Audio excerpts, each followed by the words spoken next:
Let's go! Today we're breaking down the bludgeoning that happened versus Florida State.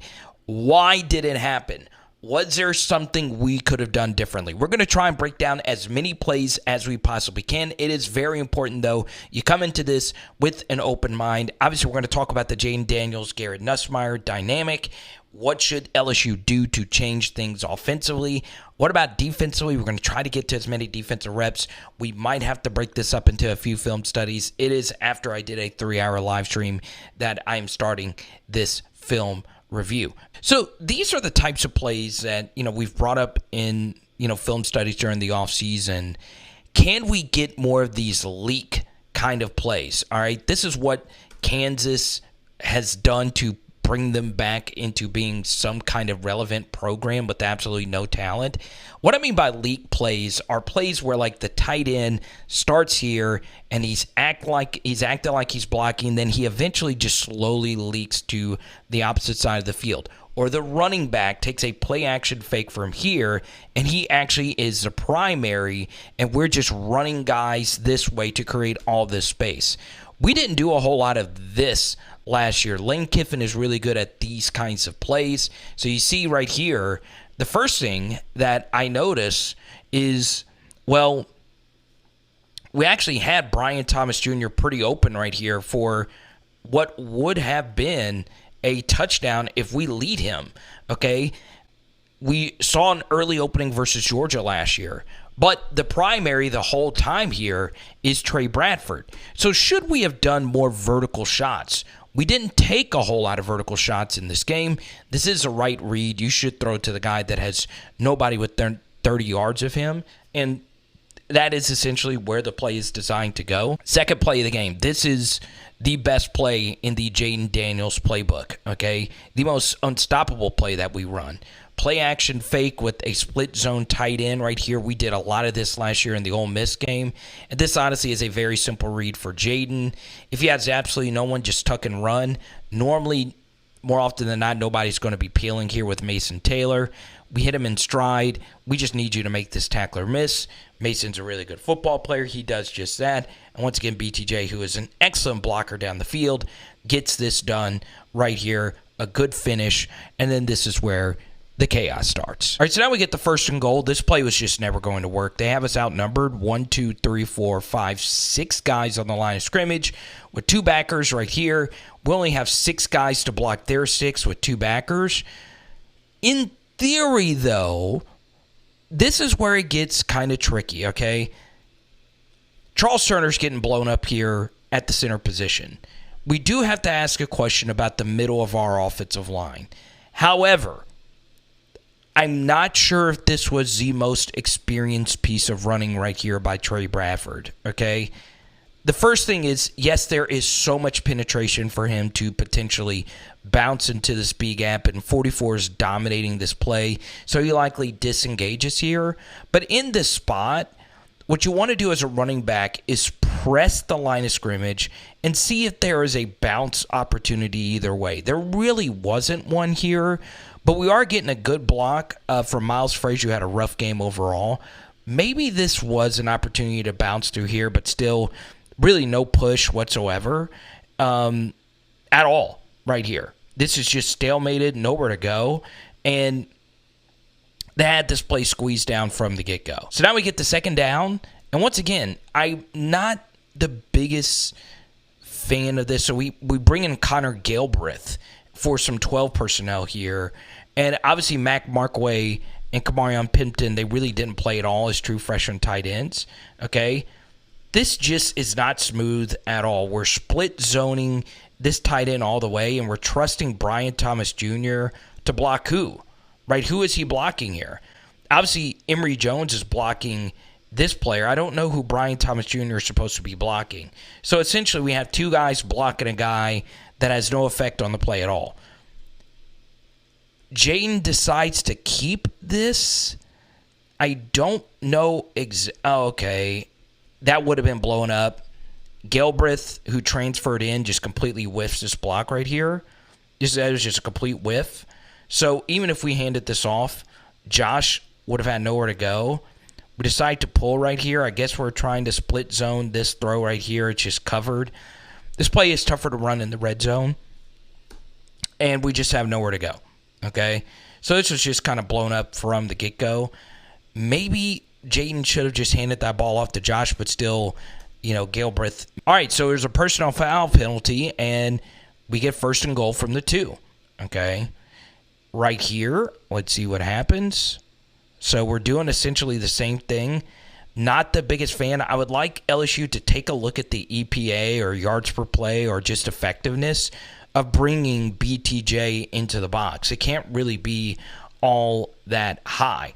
I would prefer him to be out here for them to have to worry about him as a receiver, and maybe that draws an extra safety out of here. But, I mean, they're just sitting here waiting for this, right? Just nowhere to go. Absolutely no push. They're submarining our guys. There's just nothing here. It's just very uncreative. All right, so 2nd and goal. This is the fade right here to Malik Neighbors. This just isn't a good throw. I get if you're going to throw this ball low, it needs to be over here towards this pylon for Malik to just push off and make a catch on the back shoulder. And this is just nowhere for him to catch it, right? We need this ball to be thrown higher. He's not going to pro throw this guy right here. And he actually he made a decent play on it, but the ball's got to be thrown higher. And you see Malik saying, throw it up. All right, so if you're a Jayden hater and you're not a Jayden believer, this was a huge miss. There's no other way around it. It is 3rd and goal, all right? And Florida State is daring Jayden Daniels to throw this football. This is the clearest we have got to throw here situation. They have 1, 2, 3, 4, 5, 6, 7, 8 guys right here, and it's straight man-to-man. There's no way that this guy is, coming off here and potentially comboing Malik Neighbors, okay? So they have, obviously, all these guys just guarding it, and it's straight man-to-man, all right? Huge miss by Jayden Daniels. Huge. All right. What we're trying to do is run a pick play. And the first read on this pick play is actually Brian Thomas Jr. So Brian Thomas Jr. is slowly selling that potentially I am running a fade over here. But that is not what he's doing. In fact, this is a pick. So Kyron Lacey's job is to get in the way of 23, and BTJ's job is to cut to the inside right here. And look at this. It works. 21 does not peel off of BTJ, but Jayden just did not let this develop. And bang, hit him right there. And we are walking into the end zone. Massive miss. Absolutely massive. Now, I will say, would this ball have been batted down if Jayden would have thrown it here? Potentially, yes. And this player was breaking on the football. Okay, I get it. But then Jayden said, look, I got a man-to-man situation here with my absolute best receiver. Let me just throw it to Malik Neighbors and see what happens. And all things considered, that wasn't a bad throw. It's just, if you're running these types of routes, if you're Malik, okay, yes, it is getting physical. Yes, they're getting away with holds and stuff like that back here. You've got to not get your heels on the goal line right here, and you got to give yourself some real estate to actually make this catch. You don't want to be this far back. This DB is essentially controlling Malik. And, Malik's, all right, 4th and goal.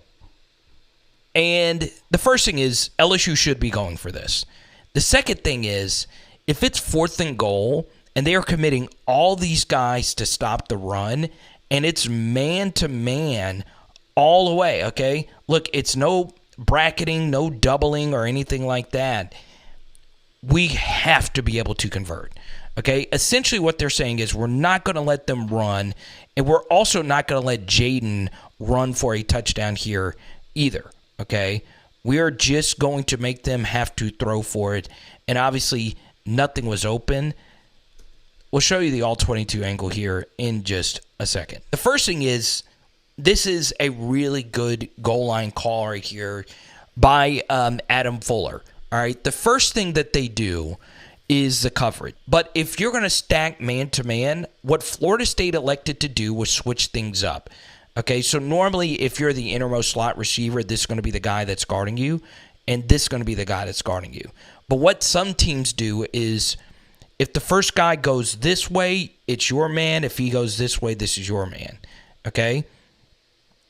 Essentially, though, we are running outs to both sides here. All right? Could we have fit this ball into Mason Taylor? No. He's not open. That's not open. Okay? And he fell down anyway. All right? Not the best game for Mason. Now, obviously the read here is to Malik Neighbors into the back corner of the end zone. JAYDEN sees that this corner has outside leverage on Malik. So we're screwed here if he is running an out. So we get a little unlucky that he was playing outside leverage. But still, Malik got open. Okay? Now, if you're JAYDEN and you're reading this, you got to come off of this, right? I would have held onto it just for a second to see if maybe, just maybe, he eventually opened up, and he did, and we could have thrown this football here. But JAYDEN gets off of it. Now, next thing. Just throw this football right here, okay? The one thing we cannot do is take a sack here. Because if we do, we're losing some of the equity of going for it on 4th and 2 from the goal line. Because if you take a sack here, part of the bonus of going for it on 4th and goal from the 2 is they have to start the drive at their own 1 or 2, which is very hard to do. Okay? So you just got to throw this here. You've got to throw this here, or I know, and I've seen a lot of plays BTJ has made in spring games, in the UAB game. Throw this ball and just say, F it. Let me throw the ball high to where only BTJ can get it. Let him Keon Coleman it and just live with the results. You just can't take a sack here. It's just really, really, really bad quarterback play. All right, here we go. 3rd and 5. We have an opportunity to get off the field here. All right. And Sage Ryan just gets beat really bad here on the outside. He's going up against a really good wide receiver, okay? You give him that. We got everything covered right here, all right? We also dedicated a lot of people on this side of the line of scrimmage, and this is just really good quarterback play, okay? Jordan Travis sees that this window isn't there, but he waits for it to open up, and there's nobody deep right here, okay? If he hits him in stride, he's scoring a touchdown, but Sage got beat really bad to the inside right there. All right, here we go. It's 3rd and 14, and obviously a big, point of debate was why didn't we use Harold Perkins like we did last year? Well, this is exactly how we decided to use him as a QB spy, and his job is to run after Jordan Travis and pick him up kind of like he did last year versus Bryce Young. So this is what we want, okay? It's 3rd and long. Let's play coverage, and let's have Harold Perkins make a play once Jordan Travis eventually, breaks through here. Okay? The issue is, Brayton Switzer gets some good rush off the edge. It's just Jordan Travis is so good at just buying so much time that you almost can't really rush him at all. He's really good at avoiding sacks. And right here, if it's zone coverage on these 3rd and longs and there's all these vertical routes, the guy that's running the shallow crosser is always just going to be open, vacating that zone right there. Okay? So, it's tough on this 3rd and long just giving up a wide open conversion, but I understood Matt House trying to do what he did versus Alabama last year, and, they're going to convert some of those. They are an empty. That's what 2019 LSU did such a great job of, man. Just being so lethal out of an empty set. An empty means no personal protector. 5 wide receiver sets, okay? So, Jordan Travis's job right here is to read his numbers. If he likes the numbers on this side of the line of scrimmage better than this side, he's going to throw one of these slants here. He sees the single high safety right here is center field. He sees that this corner has outside leverage, but there is a safety over the middle. So what's he going to do? He's going to work the second slant to the better of the 2 options And you just got to step up and make this tackle right here. And this was a huge miss right there by Zy Alexander. And then we need, I think that's Major Burns right there to make that tackle. And because he didn't, it's just a walk-in touchdown after that. Okay? It's a tough offense to stop, man. You know, it really, really, really is. All right, so this is a play that we eventually threw an interception on. It's 3rd and 7. Our go-to play is a comeback route to Malik Neighbors on 3rd and 7. That was just our go-to play on 3rd and 7. And we were in 3rd and 7 or 8, those two distances more than any other team in the SEC last year. We did a huge 3rd down film study. All right, this is really good stuff right here by JAYDEN Daniels, okay? So Florida State normally likes to play too high coverage, and this time they actually bring a safety into the box. But JAYDEN knows with this leverage, his DB having inside leverage right here, and this is very much inside leverage, that this space is going to be open if this safety is playing center field right here, okay? It's really good pre-snap recognition. So JAYDEN sees that safety went center field, so he wants to attack this deep left region of the field. And from this hash, look at this protection. Absolutely magnificent stuff across the way. Look at where this ball is placed, folks. Look at that. Boom. Right there in stride where we can get Kyron upfield, and a good stuff right there by Kyron Lacey making the defender miss. And him pulling a Sean Elliott on the sideline, toe keeping him in bounds. Nice little cutback as well to get almost to the end zone. And obviously LSU struggling to run the football. So if you're struggling to run the football, hurry up and run something before the defense is set. Good stuff by JAYDEN to get everybody lined up and ready to go. And a good run right there. Good block by Delly to help squeeze Bradford on through. Good stuff. So Florida State really did not run the football on us at all until later in the game. So they're doing a zone read pull. Look at this play right here by Mekhi Wingo. I mean, just blowing this offensive tackle up. Look at that. I mean, extension. He's reading the play. Look at he's peeking his head around to see if Benson actually even has a carry, and he just squeezes that all the way down. And then he fins back off to help make this play. Dude, you got to start mentioning him with some of the best defensive tackles to play here. I mean, you just cannot play the position better than that. So that stop really was a game changer. That gets us in a good position here. And I just love this play call right here. So quick little play action. Get this football to Aaron Anderson. Good blocking right here by BTJ and Mason to help seal them to the inside. And good job by Aaron Anderson getting upfield and picking up some nice yardage here on first. And we get the late hit penalty. Good stuff. Wow. This was a really good call. All right, Florida State showed this on film that their 3rd and medium defense versus a run was not good. This was something that Florida did versus him really well. Okay, so the first thing we do is we give away that they are running man coverage. All right, now how do we know that they are running man coverage? Well, this guy is running with Mason Taylor. They're also in a too high safety look.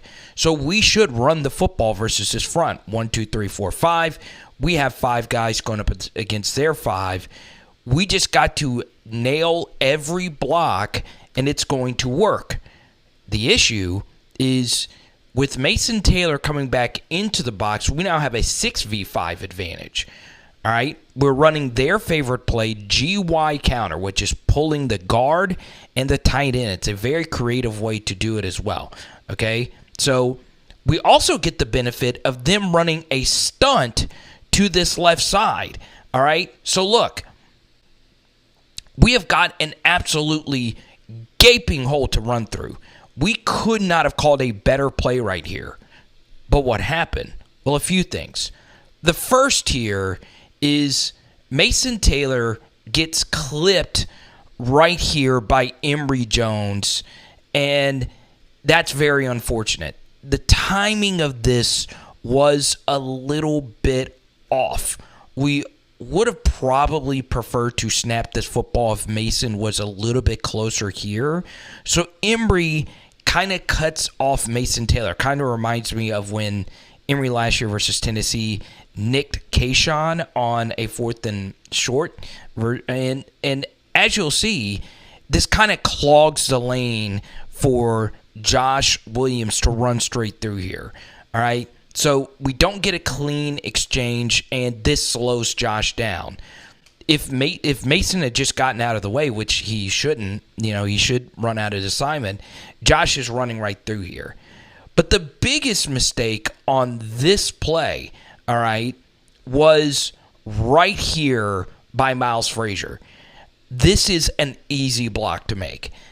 Not all guards are great at pulling, but all you have to do, the hard part's done. We had this defensive end upfield, and he eventually reads counter. The one thing we cannot do in this situation is you can't let this defensive end cross your face. Okay? All we need him to do, even if he tries to chase it around from behind, we just want to make sure that he is actually going this way instead of this way. But what happens? Miles Frazier misses him. Totally misses him. Okay, now why did he miss him? Well, he lost his technique. Okay, he needs to get flat down this line. Okay, you see this 20-yard line right here? He needs to get as flat to this 20-yard line as you possibly can. Okay, but you notice here, he rounds off and he gets back here. Okay, we want to be attacking this shoulder, and we let 11, Peyton, who's a good player, dip underneath there and actually get a piece of Josh, and you see that actually tripped him up for him to eventually, or potentially, and also Mason did not get a really clean second-level block here anyway. We whiffed 2 of the easiest blocks. Now, some of that was because Emory got Mason right there, but we should have gotten all those yardage. I mean, look at this, okay? We should have been, if we get a clean block here, it is Josh Williams versus his safety for a tutty, okay? Those little things, and we really struggled versus Florida State in the spot. So what does that do? That allowed everybody to gang tackle, and now it's 4th and short. All right, so now we get to this 4th and 1, and we get shut down. Okay. This isn't film. This is just philosophy here and analytics and whatever you want to call it. We're going to talk about the decision to go for it here. Obviously, we shouldn't have been in this situation. But still, this was a horrible decision by Brian Kelly. And he and I are about the same way. We like analytics. We like to go for it on 4th down. But we had already been getting stopped on 4th and short already. And our short yardage stuff had not been good at this point. Let's just take points here. All right? Especially if the decision here is to run the football with bringing Brian Thomas Jr. into the box. I'm so sick and tired of seeing this formation. It just doesn't make a whole lot of sense, all right? Connor Gilbreth is our 12 personnel tight end. He's coming in. He missed his first block early in the game. Do we really want him blocking Jared Verse? Garrett Dellinger going up against, to me, their best player who wasn't, fully healthy. Look at all these guys. 1, 2, 3, 4, 5, 6, 7, 8, 9, 10 guys going up against 1, 2, 3, 4, 5, 6, 7, 8. Explain that to me. 3, 6, 8. 10 guys going up against our 8, and we're split zoning this. Miles Frazier getting blown up here. We're getting beat to the inside, and there's absolutely nowhere to go here. And the bad thing about it is I don't know why here this was a keep read by JAYDEN. It is clear that this end is not coming down on Josh. All right? Even if you hand it off, you're probably not getting it, but it should be a hand here. And I think JAYDEN was like, I'm not in love with this play call. Let me just see if I can do something on my own. And I don't know. This is just an atrocity. You just got to kick the field goal here. If the analytics tell you to go for it, go for it. But you have to factor in other things. Our short yardage stuff hadn't been working. Just kick the field goal. Just kick the field goal. 3rd and 5. And, yeah. I mean, you see why Jordan Travis is so freaking hard to sack. Let me see. I think it's illegal to motion while you're moving towards the line of scrimmage like that. Whatever. Refs, please correct me.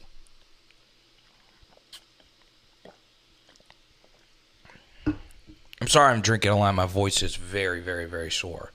All right. Let me see what these pass rush lane angles were supposed to be here. You get a little chip. And who is the contained guy to the right? Who is the contained guy to the right? I don't know. Was it supposed to be Parashan? Were we actually running a stunt? What we don't want is all 4 of our linemen getting walled off here, because that just allows him to buy all this time. And then Harold Perkins sees that Jordan Travis has all this time, so he leaves his man. And then that's just easy pitch and catch for a first down right there. Just bad pass rush lane integrity. All right, 3rd and 6, and this one I thought this was going to be our night. All right. We're obviously not stopping them. We're not getting any rush. That time we decided to bring 4 with the spy, and God, we got lucky there. We got very lucky. All right, so we're going to talk about the muff punt here. Out of all the decisions that Brian Kelly made in this game, this was the worst. This was the freaking worst. So we start off the game with Gregory Clayton as the punt returner. When last week he tells the media, Aaron Anderson's our punt returner. It's Aaron Anderson. So why would we start Gregory Clayton, who had a circus catch for the first return, and then tell Aaron Anderson, okay, you're back out there? And the return was about in the same region of the field. Just have one guy be the guy, and Aaron Anderson drops this ball. Boom! I'm looking at you, okay? Now, I understand this is very painful to watch, another special teams error, but overall, we're not going to talk a whole lot of special teams the rest of the way because it was pretty good. I'm going to show you, though, one thing that I think was a little inexcusable, and while I do it, I want to shout out a man by the name of Derek Dillon. I think you remember him. He just got his number retired, high school ceremony. Thanks to our buddy Josh and the PHL Patreon. Once again, shout out all our PHL patrons, okay? And Derek Dillon, I want you to take a look at this play versus Auburn, all right? He made the most crucial recovery ever off that onside kick. If Auburn recovers it, they have a chance to go down there and win the game. Recovering that onside kick basically sealed it. Now, why do I bring that up? Because Derek Dillon did not give up on the play. He hustled, and the weird thing is when there is a ball that's muffed, you have to be on high alert, right? Because when it's muffed, you got all these bodies. The ball can squirt different ways. It could squirt all the way here, or it could squirt back in the direction of LaTerrence Welsh. And I want you to see this, okay? It's right here, and he's just looking at it. He's not diving on it. He's not in a position. You notice everybody else is in a position to recover this ball except him, and he's just looking at it. But we need you to Derek Dillon this thing. And Derek Dillon's a guy who lost his starter's role to all the other guys, but he kept hustling, he kept grinding, and he was a big part of why we won the national title that year. Okay? Once again, you see, it's ricocheting. And yeah, he probably would have been in this mix, okay? But he just kind of faded, right? And they almost, housed this. Good job by Jackson Howard sticking with it. God, this is really good stuff by Deuce Chestnut. Okay. I like the idea of bringing Greg Brooks off the edge. I thought we could have done a little bit more of that. And he did a really good job making this tough. And I don't know what Jordan Travis was looking at. And we get a huge turnover here. All right, here we go. It's 3rd and 2. I would have preferred JAYDEN right here to go to Malik Neighbors here on this variation of snag.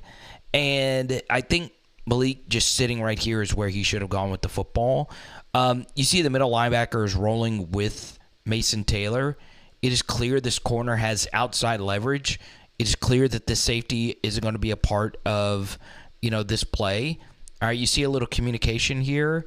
But Jayden decides to go to the slants here. Obviously, Kyron is there's just no separation here.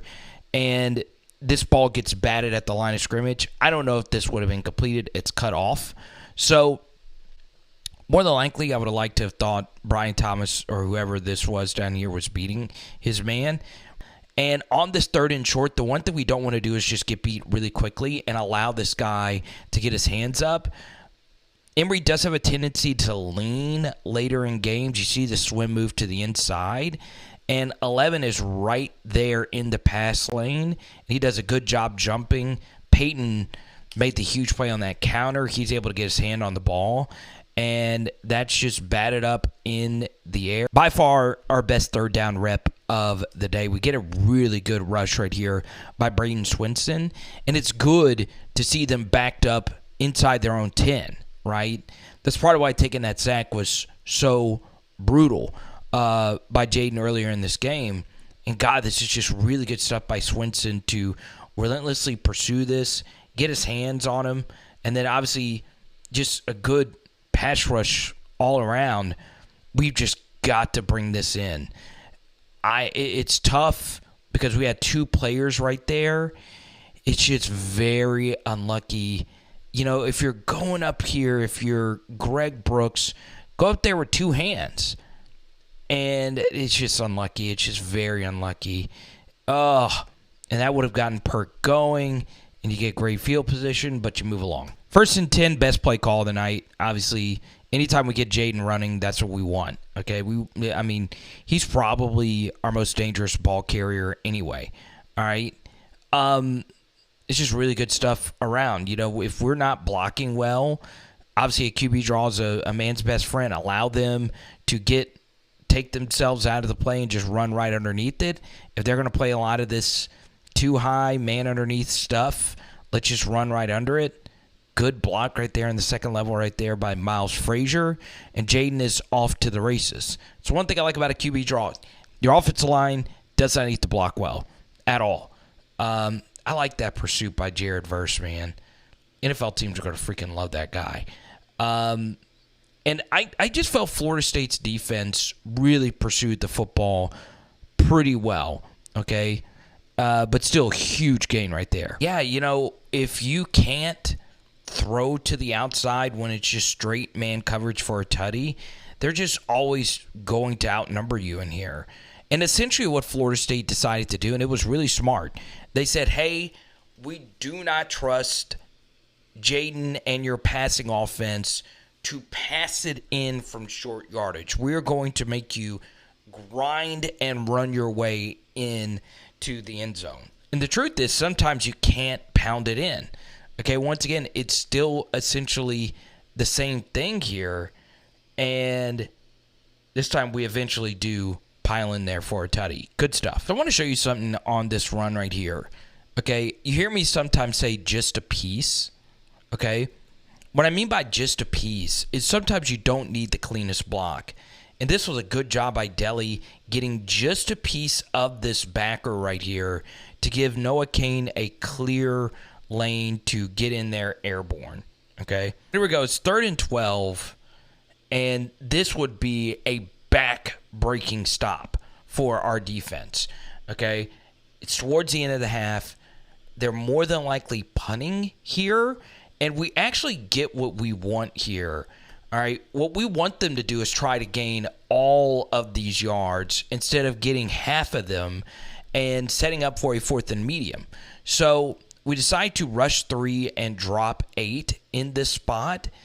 And the issue is, obviously, we're getting absolutely no pressure here, but we also don't want Jordan Travis to run and make it a medium yard to gain. But eventually, he's just going to pick you apart. And I don't know if that was on Sage Ryan, but they pick up an absolutely huge gain, and it's a 1st down. Okay, and once again, it was relatively easy pitch and catch, and they pick it up. Right, this was a question that was brought up repeatedly in postgame. Why do we have Keon Coleman going up against a safety here? Well, this is what Florida State does, all right? They put their best wide receiver in the slot, okay, and they just run slot fades. They showed this on tape a lot, okay? And once we showed this zero look, okay, we bring Perk up, and we have 5 guys against their 5. This is an auto slot fade call right here, and we do decide to bring all this pressure off the edge. And I'm not necessarily in love with this call right here. I would have loved the aggression a little bit earlier, but in this spot, we don't want to play all or nothing stuff because they still have timeouts and downs to work with. I'm okay if it's on third down here, but on first, we're running straight zero here. So all it takes for them is to complete one pass. And one thing that was very interesting about this was Harold Perkins' best rep of the night. Okay, you get a little ghost rust right here by Harold Perkins. He's got this offensive tackle on his heels, and look at how he dips underneath here. And this is excellent stuff. When you're going up against an elite quarterback, it just nullifies the other team's best players defensively. It just does, right? Most quarterbacks, if they see Harold Perkins coming off the edge right here, they don't have the wherewithal to not only get rid of the football in time, but throw an absolutely unbelievably accurate ball right there. But he does just that, okay? Look at this. And people want to complain about Major Burns' coverage. I mean, honestly, look at this coverage. This guy is just an elite wide receiver, okay? Keon Coleman is what you think of when you think of Louisiana wide receivers. This is, some Jamar kind of stuff, right? It doesn't matter how good the coverage is. The hand is perfectly timed right there by Major Burns. Look at that. And then that is a ridiculous catch. Holy crap. Major Burns then does the right thing. Okay, if you get your hand in there, you want to rip it this way to bring the ball with you. And look, he does exactly that, and he still couldn't get it. That's a ridiculous freaking catch. That is an absolutely freaking ridiculous catch. I'm speechless. I mean, it really was that freaking good of a catch. And just no emotion. He's like, I just do this. 3rd and 10. This was off the Jared Verse sack. Not going to show it. I think that was the only rep where Will just got beat bad. Will had a good game, I felt, overall. And it's off to the races here.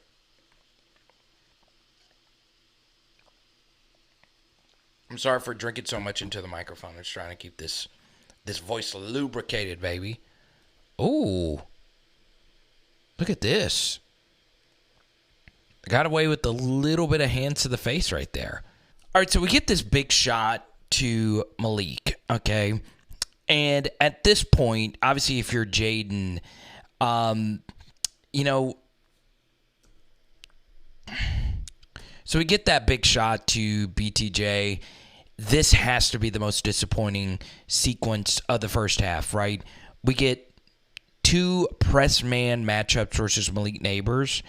And honestly, Cypress, the transfer quarter from Virginia, at this point, obviously I like our transfers.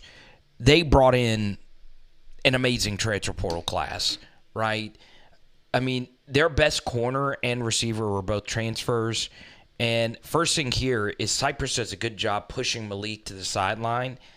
If you're Malik, he's already out of bounds. So this route wasn't even good to begin with. And then on the very next play, we get pretty much the same look again. So this is honestly where we want to go with the football. And now this safety actually creeps into the box. So now it is purely a man-to-man assignment. This is exactly where JAYDEN should throw this football. And I don't know if this ball should have just been put right here or if it was a back shoulder. It's just not good at all. I'm going to get to this 3rd and 10 right here, and this is an abomination of a play. I mean, LSU tried to do this so many times last year. Mason Taylor on the wheel, and it never works. It never works. I would like to find somebody to point out a time where this worked. It just does not work. Okay, there's nothing. It honestly never works. Okay, now if you're Jayden, you can't take a sack right here. You just can't. Even though we do have a timeout left, we don't want to take a sack and make it harder on our field goal kicker. Let's just get some points. In a perfect world, if this wasn't an end-of-half situation, this pocket is really good. This is excellent protection. Good stuff across the way. We want Jayden stepping up into this pocket. If this was a standard situation, and then we want to hit BTJ right here on this crosser, hit him in stride, he's probably scoring. But you just, the play is taking so long. Clock is ticking. Let's just get away with it. That's really good quarterbacking right there by Jayden to understand time and situation. All right, so 1st and 10. They're rushing 3, dropping 8 right here. And the coverage is just really good across the way. And this is just Jordan Travis making a play. Okay? Harold Perkins, he gets up into the center right here. I wish in this spot. Okay. That is holding, by the way. God bless. They'll let you get away with it if it's inside the shoulder pads, but I don't think they really called holding all night. So obviously, Jordan Travis is just so good at this. Just spending all the time in the world until someone actually starts chasing you downhill and then eventually finding some type of throw. And this eventually became a pass interference penalty. All right, 2nd and 2, and this is their bread and butter play. Counter GY. We stopped it all night. This is a really well done job right here to spill this counter. We did a spill technique pretty much all game long. Good read by Omar Speights to quickly see what this is, to get into this edge. Now we need Harold Perkins to get over the top of this guy quickly. And obviously, we struggled with that. Still, Guillory is really good at defending counter. Okay, he does a good job squeezing his way back in there. Good job by Mekhi Wingo to get in there as well. And they are able to pick up the first down, but we fit the counter pretty well all night. All right, so here we go. It's 3rd and 1, and they're running this trick play here. It's obviously a double pass. We see it immediately. Good stuff right here by Zy Alexander to see that this tight end is leaking. And Span obviously can't throw it. Good job by Andre Sam to see it as well. And good job by Harold Perkins to get out here to not let Span just run for it. Okay, now we need Savion Jones to make a big play. All right, the truth here, and this happens a lot more than you think. Okay, unfortunately, if you're Savion Jones, the one thing you don't want to do is let him get to the outside of you here. It's very difficult because he has infinite room to get around here. He just knows he has to. But if you just get as vertical as you can, Harold Perkins is catching him. Or if Savion Jones isn't even here, Harold Perkins is catching him. But sometimes this happens. You can cut your own guy off. And that's exactly what happened right there. And that's unfortunate because they do eventually pick up the yardage here. And Harold Perkins almost made his first big play of the night. Okay? That's a ridiculous play by a wide receiver, all things considered. And it always helps if you're running this trick play that you have a 6'7" receiver on the other side of the football to throw the football to. All right, 3rd and 13. We finally get Harold Perkins off to the edge. Here's one thing I like about Perk just being on the edge is how much attention he actually, takes. So the tight end decides to chip Perk, and then now this tackle is not going up against Perk on his 3rd and long.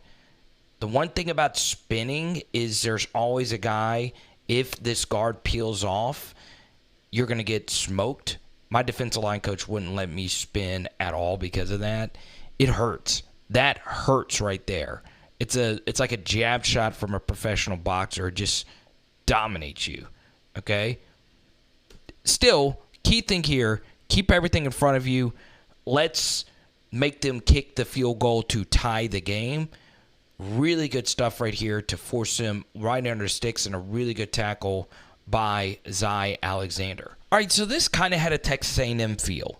All right, our defense isn't playing great. Our offense isn't playing the absolute best. But this is still a game that we can win in an absolute shootout, okay? Can our offense lead us to victory? We start off with our bread and butter play. This is our best play. All Jayden has to do is see if this linebacker is running with Mason Taylor. If he does, okay, we're just taking and running and just run at a 45-degree angle this way, okay? No one is catching Jayden Daniels in that spot, and that's a nice explosive gain on first, okay? All right, here we go. This is where things really began to fall apart. It's 1st and 10. You know, I felt as if Trey had a fine game. I know it was a little shocking for him to start and play as much. Obviously, Brian Kelly said, you know, Logan Diggs wasn't 100%. Man, you know, I think he missed one here. I really do. I really do. And this has shown up in his tape. Going back to his true freshman season versus Ole Miss, I think he missed a few runs in that game. And right here, I think you have to be able to feel this thing on out and get through here. Okay, that's where the lane actually is right here, and it would have been sealed. Okay, he struggles to actually see it and feel it out. He decides to get vertical, which is never a bad option. Sometimes I feel running backs do run in this angle way too much. He's doing as best as he can right here. That's a tough block. And we actually picked this up okay. If you're going to get vertical, break through this arm tackle. Easier said than done. Okay. It would have been nice to get through there a little cleaner. But I do felt there was more than 4 yards here. And I do feel, even though we did not do a good enough job blocking the running game, I do feel like we're missing something at RB, right? Does Josh Williams make this cut through here? I don't know. But this was there, and that started the chain reaction of events here. Alrighty, so this is where LSU lost the game. It is 17-17. We're in plus territory here. And look, in a shootout, track meet kind of game, you have to win it on the offensive side of the football, okay? So you take a look at the numbers here. We have 2-on-2, all right? So all we need is to make sure for this play to not be a negative gain is we just got to make sure we get a clean block on both players. And Mason Taylor here just misses this block, okay? In theory, we do want this player to beat us this way instead of this way. It's just Mason stepped too far to the right. He missed quite a few blocks in the Florida State game last year, and I like Mason Taylor a lot. And right here, Malik just has no chance. It's a perfect throw as well, and we got our best receiving blocker right here, and this ends up being a negative play. Alrighty, so here we go. 3rd and 6, and yeah, if you're a Jayden hater, you just have no ammunition here. There was nothing deep open. There really was just nothing open. So Jayden has to be patient here and wait for something to open up. And Kyron does eventually open up, and Jayden just throws an absolute laser. And I know some will say that this was thrown behind him, but I don't know how you can really make that argument here. They're much rushing. Obviously, they don't want Jayden to be able to run for the first down. I mean, just look at... I mean, is it slightly behind him? Yes. But I mean, come on. You just got to catch it out. I mean, that is an all-time bad drop. It just is. And Jayden actually played this pretty well on this 3rd and short. Obviously, nothing is open here. We don't want to throw this running back in the flats. Looks like we're trying to hit a deep shot right here to Malik Neighbors. And obviously, it's just Kirk going back and forth here. And you see that, could he throw this football right here? Honestly, no. I mean, Malik is just covered. They have this covered to perfection. And JAYDEN does a good job working backside. And look at where this hit him. Bang. Right in the chest. If there's something that I think Matt House is going to be kept up at night about, it's this. Okay? We blew up their counter. This time they're running counter GT. Okay, on a light box. We only got 6 guys in here. So you should try and run the football here. And we just got it blown up, man. Jordan Jefferson, we run a little stunt, and he just blows this thing up. Okay, nowhere to go with the football. All right, so now we got him in 2nd and 14. Let's get a stop.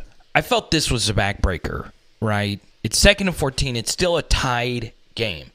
All right, this is why you got to have the weapons. All right, we are in cover 2. All right, or actually, this looks like quarter, half, right? So we're playing cover 2 on this side and cover 4 on this side, okay? 2 wide receivers and a tight end to the right side of the field, okay? So Florida State's running 2 deep things right here, and Keon Coleman is right here.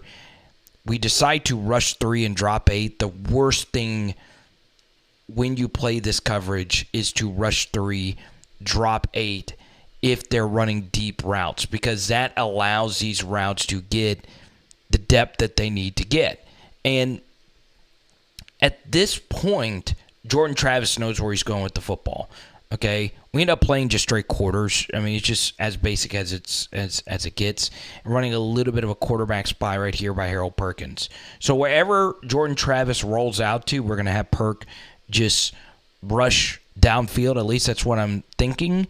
But the thing is, if you're running 4 verticals, or if you're running verticals versus quarters, it eventually becomes man coverage, and the corner is essentially on his heels. Okay. Once again, you can't see it right now, and I'm guessing we ran quarters. It's tough for me to see where we are right here. But look at the size difference, and yeah, I mean, that ball is just perfectly thrown, and that's just a really difficult play for anybody to make, and that's off a 2nd and 14. So we see right here, could there have been something else we could have done? I don't know. All right. Chestnut did have inside leverage right here. Oh, man, that's just filthy. Okay. Now that I get this angle, this is just a big, I mean, Keon Coleman, he is truly on the Blitnikoff watch. I mean, this is absolutely ridiculous right here. He's pushing him to the side. I mean, this is a multiple-year starter. It's a grown man. Push him to the side. He said, oh, you... And for those that don't know what leverage means, okay, leverage means just whichever way you're shaded, okay? So this DB has inside leverage. If his hips were flipped the other way, he would have outside leverage, okay? So to run a post against this, it's really hard, okay, because he's got the leverage on you. You're trying to go this way, and he's sitting right here waiting for you, and watch this. He's pushing him out of the way, okay? Now, is that offensive pass interference? I remember calling that. And that's just a ridiculous route. That is an absolutely ridiculous route. I said this on AYS. I've said this on my show. On my SEC channel, I did a Peyton Thorne beat dive. He is an Auburn quarterback, and he was at Michigan State last year with Keon Coleman. The film study became about Keon Coleman. I mean, he made so many of these types of plays. He did exactly this at Michigan State. It was ridiculous. We go ahead here to this 3rd down. This was a god-awful play call. I mean, absolutely awful play call. Jordan Travis is cooking us, and you give this ball to your 5th option on an end around when we are an excellent side-to-side defense. That's an excellent play right there by the transfer Andre Sam, and now it sets up 4th down. Okay, they're going to go for it. And this is one of the best play calls we've seen versus an LSU defense. It's really good. And one thing Florida State was really good at last year was throwing to their running backs out of the backfield and throwing like little delayed, tight end kind of leaks. And that's exactly what this is, okay? This is essentially just a running back leak, all right? Now, we are playing man coverage and we are bringing a blitz, and the person responsible for the running back is who? I don't know. It's kind of tough to see. And that running back leaks all the way out here, and that is what we need more of in our offense, okay? Kind of like the Kevontre Bradford play to start things off. You hit 9 in stride. Look at all of this green grass to run through. You get a good block down here by Wilson, and this honestly is one of the best plays Harold Perkins made all night. Look at this hustle to prevent the touchdown. He deserves some type of credit for that. All right, freeze frame it. This is a zone read. He is reading Harold Perkins. He felt this edge pressure coming so hot off the edge. Pause. He decided to pull it himself. Okay?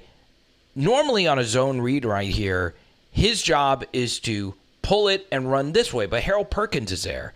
This is absolutely wizardry at the quarterback position. This is a year 6. This is a 2018 recruit. So just to let you know, he was in the same recruiting class as Jamar Chase. And you could see it. Your job right here is to pull and read this way, and he just felt this. Look, he can't even see Greg Brooks. He can't. Okay, this is just a lot of reps and playing a lot of football, and at the last split second, he saw Greg Brooks just blazing in off the edge. That's absolutely ridiculous. And this was just really good stuff by Jayden Daniels. It's tough to see. Corner clearly has inside leverage. So an outbreaking route, Jayden did really good throwing footballs from the opposite hash, and he needed to get rid of that because the protection was beginning to break down. Look at that. Right on the numbers. This is a guy we barely missed out on recruiting, Azariah Thomas. But good stuff. All right, on the very next play, we do give up a sack. It's impossible for me. I don't have a deep enough angle to see if anything was open because the protection here was okay. But, you know, this is just a lot of bull rush to give up right up the middle. And, you know, did we need to take that sack? I don't know. Sometimes you just got to throw it away and just live to fight another day. All right, here we go. It's 3rd and 6. Really good quarterback play again by Jayden Daniels, okay? Once again, he finds a matchup that he likes. And in this situation, it's Mason Taylor. Mason runs a really good route. And this football has to be put on the money to his upfield shoulder. Look at that, right on the numbers. The next thing here, obviously, is for Mason to break this tackle and, you know, keep running. Good play right there by Azariah Thomas, but still a nice gain to pick up the yardage for a first down. This is a BTJ drop. Now, this was an underthrow. It still needs to be caught, okay? Not every quarterback is a perfect thrower, and Jayden gives you plus running, doesn't turn the football over, and so on and so on and so on. Now, is Jayden the perfect quarterback? Is he a championship-level quarterback? We all have our own opinions of what a championship quarterback actually looks like. The truth is, though, this is a receiver we underthrow all the time. BTJ gets underthrown so often. I don't know why, whether it's Jayden, whether it's Garrett Nussmeier. It goes all the way back to Miles Brennan. I've seen Max Johnson underthrow him. I don't know why BTJ is always underthrown. But Jayden underthrew him right here, and BTJ still should have caught this football. It hit him right in the numbers. And balls are not always perfectly thrown. This one was good enough to be caught. Okay? And as you can see, Brian Kelly is tearing into Brian Thomas Jr., and we've seen BK tear into quarterbacks, right? All right, so now we get the interception here by JAYDEN Daniels. Okay, let's talk about comeback routes. All right, we did a whole film study telling you why I wanted LSU to get away from comeback routes. It started with a fall practice session that I saw, and then a few days later, Mike Denbrock did a press conference, and he specifically brought up comeback routes being something that he kind of wants to move away from. All right, and this is the very ugly side of comeback routes. All right, I don't know. Him and Malik were just off. It just wasn't their day. I will say this about Malik. Thank goodness, he dropped to a knee right here. Malik does lose his footing. We saw this in the Auburn game. We saw it in the Arkansas game. When he's away from Tiger Stadium, he's not quite the same player. He has struggled keeping his footing. Why not comeback routes? Well, this route has been one of the most productive routes. We converted a few third downs tonight with this route, and it obviously, we had big plays all last year with this. But when I say big plays, they're not explosive plays, all right?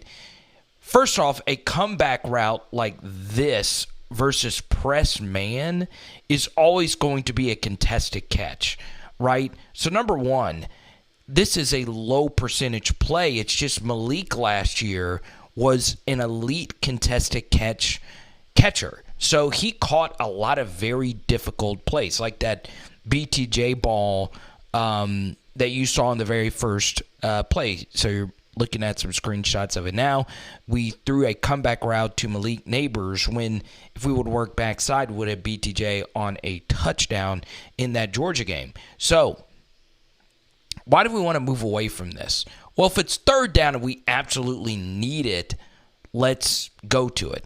The issue, though, is it is a low percentage throw, and there's not a chance of an explosive coming after it, right? If we catch it, more than likely your back is turned to the goal line, and you're going to get tackled pretty quickly. The worst case scenario is if you fall, okay, the DB is just sitting right there. So the drop for BTJ led to that play for Malik. And here we go. All right. I think this next play is on Harold Perkins. And I brought this up as far as like counter is concerned. If they were going to have some success with it, I felt they were going to run away from Harold Perkins, because the way LSU plays it is if this guy, our end, is going to spill the puller, which means we are wrong-arming and pressing this, okay? We need this player, Omar Spates, to take the tight end, and we need Harold Perkins scraping over the top and making the tackle on Trey Benson. Harold Perkins doesn't get over the top of this quick enough, and we need him to be right here, right now, okay? Now, he does a decent job taking on this blocker, and that is a little, they weren't really calling holding at all. There was a little bit of a tug right there. You did see some jersey pull, but still, we should have done a better job scraping over the top of that. This right here, I mean, we're just asking for it at this point. We got to have a safety over the top. I mean, he's killing us that bad. And once again, inside leverage, fade all day. I mean, that's just pretty simple. All I got to do is just throw it up. And he did a good job of that right there. If your chest's not in the spot, just pull him down. Yank him down. At this point, you're not going to make this play. You know you're screwed. And, yeah, that's what we want JAYDEN to do. If we're going to run those fades, throw it high. Give him a chance. But, once again, Coleman is just too freaking good, man. Now we're down by 14. Let's see if we can get something going here. First play is a run, and we're just not going anywhere here. This play was just dead from the start. End is just reading this the whole time, and could Emory have done a better job there? Absolutely, but I mean, just cooked. Once again, I hate what the camera angle is this tight. I just normally need just a little bit of a better angle, a wider angle, if you will. At this point, you just got to throw it. I mean, you just can't eat that sack right there. You just can't. I know that feeling, man. I know that feeling. Oh, man. It's just pain, bro. It's just pain. It's temporary. This isn't great quarterbacking by JAYDEN Daniels. It's not easy quarterbacking either, but it's second and long, and we've got to start getting the football vertically. Dent for them played a good game. They're deep safety here. Right here, he's looking to get this football to Malik Neighbors. It's obviously not there, but something that is there is this right here to Kyron Lacey. Okay, this easily could have been layered right here, and we are running obviously a vertical here. Obviously some tugging. They let them play. All right, so we have a pocket to step up into, and obviously with this guy breathing down your neck, it's a difficult throw, but it is there. I don't know why he didn't decide to throw it. Unless there's someone... No, the corner's right here. Yeah, you know, if you're JAYDEN Daniels and you're rolling out to the right, this is a difficult throw, but a Division I Power 5 quarterback, I think, could have ripped this, right? I know it's on your off foot. I think that could have been delivered. Why do you have to go for it? Well, all it took was just one play for them to get into plus territory, and we were not stopping them. Once again, it is still counter, and what we needed to happen is this is just not from Harold Perkins. If we're continuously spilling this counter, we need you to scrape over. Now, linebacker coaches, feel free to correct me on this. We need you to not – we don't need you to get sealed inside right here. There's no reason for you to be looking back this way, okay? We've got this covered. That's a bad read, because if he would have just kept scraping over the top, he would have been right there to make that tackle for two or 3 yards at most. But instead, they're falling forward and gaining a bunch of yards. All right, this is just a really, really, really nasty play design. Okay. They're faking this throw to the flat, and it looks like this tight end Bell, the transfer from South Carolina, is just blocking for the other transfer tight end Morlock, but instead he's running a go. So you see both of the players right here bite on the flat tight end, and that leaves all this open space for Jaheim Bell. And now do you see why you should have just gone for it? Because you're not stopping them, right? And this is what I was talking about, having the firepower to keep up with the big dogs. If you're playing an elite offense, you've got to go back. You have to be able to go back and forth with them. Alrighty, here we go. Running 2 verticals here.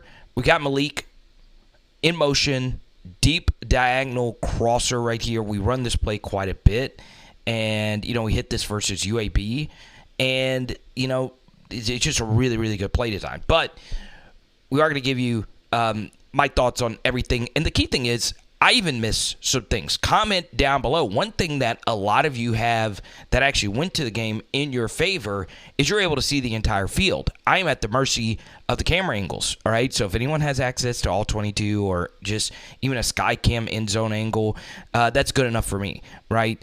So obviously it is tough for me to see all the potential shots that JAYDEN might have missed down the field. But more on that in just a second. So I'm going to give you my defensive thoughts really quickly.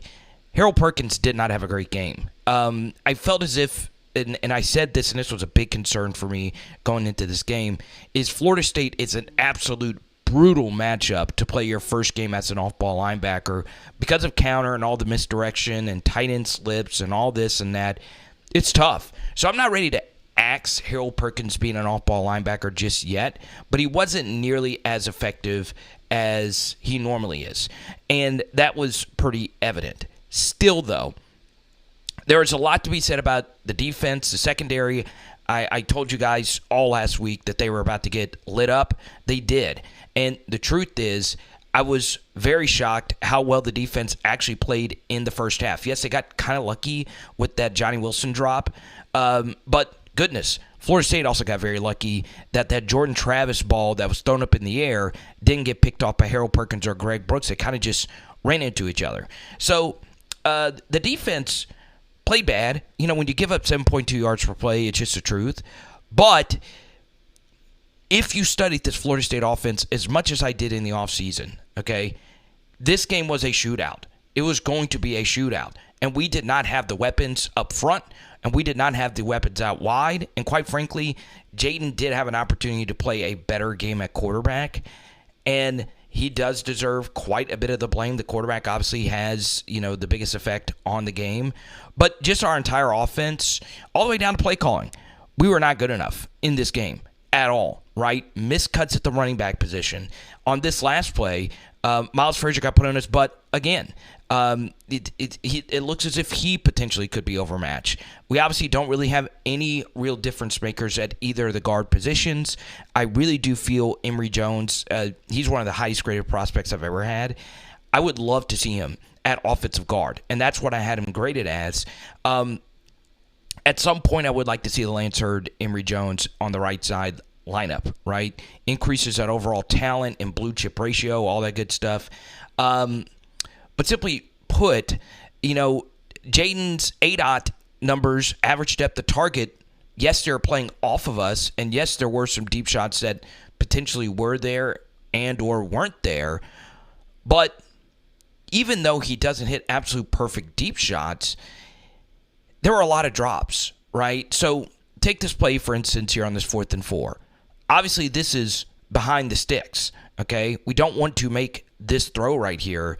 But then again, the route isn't that great. If it's 4th and 4, we don't want a shallow crosser only to go 2 yards, right? You have got to be closer to the sticks in a do or die situation there if you're Kyron Lacy. And that leads us to another situation here. We didn't show you some of the other Kyron Lacy drops. We probably will. I cut out a lot of this film study. If you go to Patreon, I'm going to post all the extra clips. Kyron had an awful game. I mean, he had that one big catch, obviously, down the left sideline, but the drops were absolutely critical. This is the second game now that his drops have absolutely cost us. And I wish I could be kinder. I don't like being mean about this, but that's just not good enough, honestly. I mean, there's plenty of people that can catch a football, right? And yes, some of these catches were difficult. And JAYDEN did miss him coming up here on a garbage time drop, but man, it's tough. It was absolutely tough to see those drops happen. Brian Tubbs Jr. had a really good game, and that's even not including the garbage time touchdown he scores coming up here. I do think he had a very good game. Malik, compared to his standards, did not. This was one thing I hammered the table for last week, was putting Malik Neighbors in the slot more often. JAYDEN feels more comfortable with Malik there. That's his favorite receiver, and it would also lend itself to JAYDEN throwing the football over the middle more. But once again, I'd have to go back and chart every snap, but I did not see Malik in the slot all that much at all. I would have loved to have seen it. I really do. But the truth is, and sometimes you just have to swallow this pill as well. Yes, we are so focused that we are LSU. We're a 3-time national champion. We have Brian Kelly. We're the defending SEC West champions. But could it be that we just played a really freaking good team, right? Yes, some of that is absolutely true. This team is really, really freaking good. They were number 3 on my power ratings going into this year nationally. they just don't have any flaws, really. And they honestly kicked everybody's butt in the transfer portal class. A 10-3 season is still within the realm of possibility because I do think Florida State was the best team on LSU's schedule. And I will say I took a lot of heat last week for telling you guys how good this team actually was. So, yeah. Now, this gets into the bigger debate. Should Garrett Nussmeier play? Now, before we get to that, I do want to give you some thoughts on Brian Kelly. This was not a well-coached game from him. I liked the first fourth down decision. I hated the second one. But he's got to be better. And this is just the truth, okay? And if you look, I'm Brian Kelly through and through. I posted a ton of photos about him. I've always talked about how great of a coach he is. But I want you to answer this question, okay? Let's increase the sample size of games and actually look at games as halves as an LSU football fan. And what I want you to do, and I'll bring it up on the next live stream, is ask yourself, how many bad halves of football have you seen LSU play during the Brian Kelly era in Power 5 games, not including Purdue, because they fielded a JV team on this very field last year? Ask yourself that question. How many bad halves of football versus great competition or not so great competition have we seen from LSU? And when you answer that question, you'll begin to realize that we are not playing at optimal levels for long periods of time. And that is unacceptable. It really is. So, yes, they are a very good team. You can acknowledge that very thing. But goodness, we just were not there in this second half of the game. I did like the faster start for LSU. That's obviously really good. That's something that, we've talked about. But they still didn't finish that first drive. And JAYDEN still took a really bad sack and did miss Brian Thomas Jr. on that very first drive of the game. So, look, truth be told, this was not great on all levels. We were just, I hate to use a word that a lot of your kids use, and some of you actually use, and I use it. We were mid. We were mid in a game that we needed to win in an absolute shootout. And we were not ready for a shootout. We had bazookas, we had water pistols, and we were not ready for this gunfight. And that's just the bottom line, right? Now, if you want full grades on all the players, you'll go to the Patreon page and you'll see everything plus some bonus clips that we did not include here. I do have one bold take at the end. And if you are a diehard viewer of my channel, you know that I have said this for months, regardless of how this game actually turned itself out. I do think Garrett Nussmeier should start versus Grambling. I really, really, really do. Okay? The only time you can just for gazillion % sure say that your quarterback is your quarterback is if you do have Bryce Young, or if you do have somebody truly, truly, truly great at that position. Until then, I think it's smart in gimme games like an FCS opponent in Grambling. I do think it's smart to give someone else a chance to start. See how the team reacts to him being the starter. See how the game plan looks with him being the starter. Garrett Nussmeier's never gotten the chance to be the guy, and it's a completely different thing if you are coming off the bench compared to you actually being the guy, right? Because the whole game plan's catered to you. The other team knows you're starting. It changes everything. And I think it would be nice for him, number one, even if JAYDEN does end up being the guy the rest of the season, give him that one start to at least give him a start so he's used to that, because he is going to be the guy in 2024. But, you can also, play it both ways. JAYDEN still play versus Grambling some, but give someone else some type of opportunity, because it does seem that, our offense can't just methodically play perfect when we're playing against these really good teams. And maybe Garrett does give us a little bit more verticality as a team, as the dude, right? So, yeah, I have been a big JAYDEN defender. I do think he was very good in this game. I do. But was he spectacular? No. He was not spectacular. There were plays left on the field, and I thought he was fine. But let's just see if Garrett gives us something else as the dude. Okay? Now, comment down below. Please be cordial. Please get along with everyone. We're all trying. We're all cheering for these guys. And let's go. Come on, Jayden. Let's go, guys. The whole season's still out in front of us. We still got a really good shot to turn this into a very spectacular year. It is Power Hour LSU. Boom. And tonight we are doing some Tolos. Night 2. Let's go.